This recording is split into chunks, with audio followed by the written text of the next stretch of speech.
नमस्कार दोस्तों, देश दुनिया में आपका हार्दिक स्वागत है। मैं हूं पत्रकार योगेंद्र योगी। दोस्तों, आपको याद होगा लोकसभा चुनाव के दौरान प्रधानमंत्री नरेंद्र मोदी ने एक बयान दिया था और बयान यह दिया था कि ये आटे की लाइन में लगने वाले लोग हैं। उनका इशारा पाकिस्तान की तरफ था। और ये सच है कि पाकिस्तान भुखमरी की हालत में ही है और लगातार उसी हालत से जूझ रहा है। और आप जानते हैं कि पाकिस्तान की जो हालत है वो अर्थव्यवस्था पूरी तरह चौपट हो गई है। बिजली का वहां पर 60 रुपए 70 रुपए प्रति यूनिट, जो हमारे यहाँ 8 या 10 रुपए यूनिट है, वो 70 रुपए यूनिट वहां पर है। पेट्रोल के भाव वहां पर 200-250 रुपए लीटर, 300 रुपए लीटर करीब जा चुके हैं। यही दूसरे क्षेत्रों का भी हाल है। पाकिस्तान का बहुत बुरा हाल है। तो प्रधानमंत्री नरेंद्र मोदी ने बिल्कुल सही कहा, ये बात बिल्कुल सही है। लेकिन देखिए, आप दुर्भाग्य क्या है कि ये जो आटे की लाइन में लगने वाला जो भिखारी टाइप देश है, जिसके भिखारी पूरी दुनिया की जेलों में, खासतौर से सऊदी अरब और ईरान की जेलों में जो सर्वाधिक संख्या है, वो पाकिस्तान के भिखारियों की है। यानी कि आटे मांगने वाला भिखारियों का देश, जिसका पासपोर्ट दुनिया के सबसे बदतरीन पासपोर्टों में से एक माना जाता है, नीचे से 5वें स्थान पर है, प्रथम 5 में नीचे से। तो दुनिया में कोई भी मुल्क उसको आसानी से एंट्री नहीं देता। जहां भी पाकिस्तानी जाते हैं उनको अलग से लाइन में खड़ा होना पड़ता है जब वो देखते हैं कि पाकिस्तानी पासपोर्ट धारक है। ये पाकिस्तान की अंतर्राष्ट्रीय छवि है। घरेलू हालत यह है कि रोज आए दिन धमाके होते हैं। कभी हिंसा हो रही है, कभी ईश निंदा के नाम पर क्रिश्चियनों के घर जलाए जा रहे हैं, कभी हिंदुओं से दुर्व्यवहार किया जा रहा है, कभी उनका जबरन अपहरण किया जा रहा है। और इस तरह की तमाम बातें पाकिस्तान में होती आई हैं। यहां मुद्दा ये नहीं है कि पाकिस्तान की हालत क्या है। यह मुद्दा अंडरलाइन वही है जो प्रधानमंत्री मोदी ने चुनाव के दौरान बयान में कहा था कि ये आटे मांगने वाला देश है, यानी कि भिखारी देश है। दोस्तों, सबसे महत्वपूर्ण जो बात यह है, जो आज का विश्लेषण का विषय है, ये जो भिखारी जो देश है, भिखारियों का, ये जो आटे की लाइन में लगा हुआ देश है, इस देश ने भारत के मुंह पर ऐसा तमाचा मारा है जिसका निशान पूरी दुनिया देख रही है। वो जो तमाचा हमारे गाल पे छपा हुआ है वो पूरी दुनिया को नजर आ रहा है। सिर्फ हमारे यहाँ ही लोगों को, सत्ता में बैठे लोगों को, और जो ऐसे जो देशभक्त राष्ट्रवादी जो देश हैं, जिनको जो हर बात में राष्ट्रवाद का लाभ आपको बोलते, चीखते, पुकारते नजर आ जाएंगे। ये निशान जो है, जो गाल पे भारत के छपा हुआ है, जो पाकिस्तान की तरफ से मारा हुआ है, ये उनको नजर नहीं आ रहा। ना तो ये निशान नजर आ रहा है दोस्तों, और ना ही ये दर्द का जो एहसास है वो भी उनको नहीं हो रहा। हम दरअसल ये देश जो है 1 अरब 40 करोड़ की आबादी वाला देश, इस देश पर एक 25 करोड़ की आबादी वाले पाकिस्तान ने ऐसा हाल किया है कि आप पूछिए मत। और वो हाल कैसे किया है उसका मैं आपको जानकारी देता हूं कि पाकिस्तान ने भारत को कैसे शर्मिंदा किया है, भारत के मुंह पर कैसे तमाचा मारा है। दोस्तों, दरअसल अभी ओलंपिक समाप्त हो चुके हैं और ओलंपिक समाप्त होने के बाद जो पदक तालिका है उसमें आप देखिए जो पाकिस्तान है उसका 62वां नंबर है, 62 रैंक आई है उसकी। जो नंबर 1 अमेरिका, चीन और इस तरह के जो दूसरे कंट्री हैं, उसके बाद यदि आप नीचे की तरफ बढ़ते चले जाएं तो उसमें 62वें नंबर पे पाकिस्तान है और 71वें नंबर पे भारत का स्थान आया है। यानी कि 9 स्थान भारत से ज्यादा पूरी दुनिया के जो टोटल जो मेडल है, मेडल की जो लिस्ट बनती है, उस हिसाब से यदि आप देखें तो पाकिस्तान ने एक तरह से इस देश में, इस देश के लोगों को, इस देश के खेल प्रेमियों को, इस देश की सरकार को, इस देश की आवाम को शर्मिंदा किया है।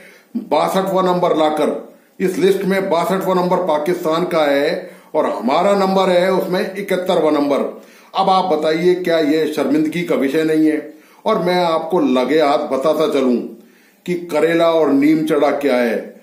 ये जो लिस्ट है, इसमें जो हमारा 71वां नंबर है और भारत का और पाकिस्तान का 62वां है, हमने इन खिलाड़ियों पर, ये जो हमारे पास 6-7 मेडल आए हैं, ये कुल हमारे पास 6 पदक जीते हैं भारत ने, जिसमें से 1 सिल्वर है और 5 कांस्य पदक हैं। इन पर 4 अरब 70 करोड़ रुपया खर्च किया गया है। ये जो खिलाड़ी हैं इन पर 4 अरब ओलंपिक में जो भारत सरकार ने जो आपकी और हमारी जेब से जो पैसा लगा है, जो टैक्स का पैसा है, जो आपके खून पसीने की गाड़ी कमाई है, वो लगी है दोस्तों 4 अरब 70 करोड़ रुपया। वो इन ओलंपिक खिलाड़ियों पर खर्च हुआ है। और प्रदर्शन क्या हुआ है? प्रदर्शन हुआ है मात्र एक पदक सिल्वर और बाकी 5 पदक जो है कांस्य। और पाकिस्तान कैसे आगे निकल गया? पाकिस्तान केवल एक गोल्ड के कारण आगे निकल गया। उसके जो जेवलिन थ्रोअर हैं, जो भाला फेंक वाले हैं, जो नदीम हैं, उन्होंने जो गोल्ड मेडल जीता है।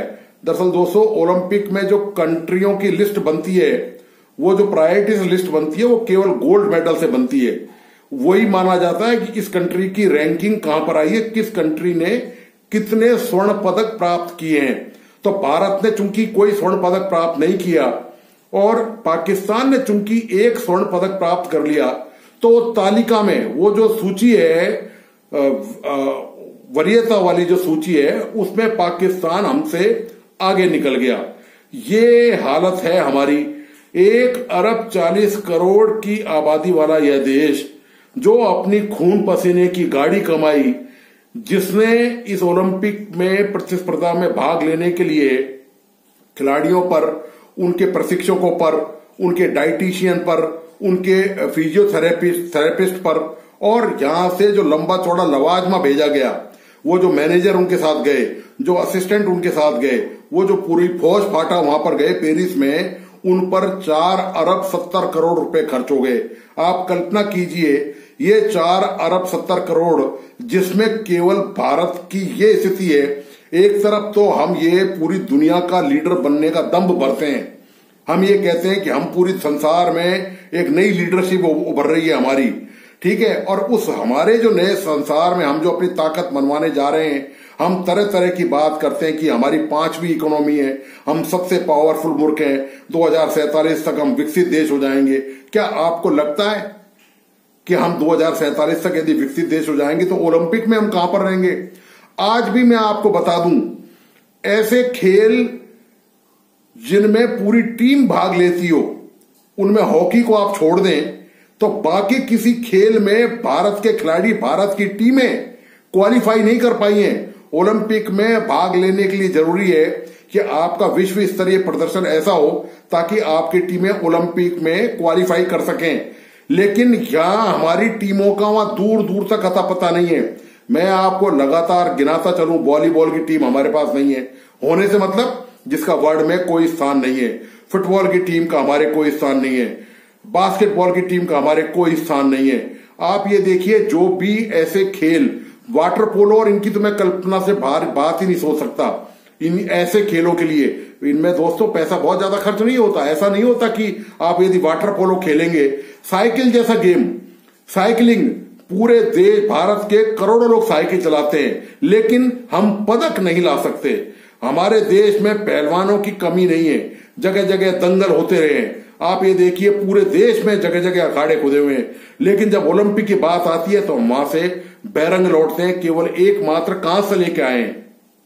जो नौजवान है, जो सबसे कम उम्र का जो पहलवान है, उसने अपनी फाइट में जो 50 किलो वर्गग्राम में थी, अमन सहरावत ने कांस्य पदक प्राप्त किया है, वो बधाई का हकदार है। लेकिन सवाल इस बात का है कि 4 अरब 70 करोड़ खर्च करने के बाद हमारी ये हालत है, हमारी हंसी हो रही है पूरी दुनिया में। हम क्या लीडरशिप देंगे संसार को? हम कौन सी किस राष्ट्रवाद की बात करते हैं? मुझे तो आश्चर्य है उन राष्ट्र प्रेमियों पर भी है जो बात बात में राष्ट्रवाद की, आप सोशल मीडिया पे चले जाइए, बांग्लादेश के आप इशू को देखिए, क्या क्या कमेंट राष्ट्रवादी नहीं कर रहे हैं। लेकिन इन राष्ट्रवादियों की नजर उस मेरिट लिस्ट पर नहीं पड़ रही है, उस पदक तालिका की जो सूची है जिसमें पाकिस्तान ने भारत के मुंह पर तमाचा मारा है, और इसका जवाब किसी के पास नहीं है। आप ये हालत है हमारे देश की खेलों की, ये हमारी नियति बन चुका है। मैं आपको बताता चलूं साथ में कि ये जो खेलों का जो आयोजन है, इसमें जो सर्वाधिक जो पैसा खर्च हुआ है, कुल 4 करोड़ 70 लाख, वो हुआ किस किस खेल में खर्च है, वो मैं आपको जरा उसकी डिटेल आपके सामने रख देता हूं।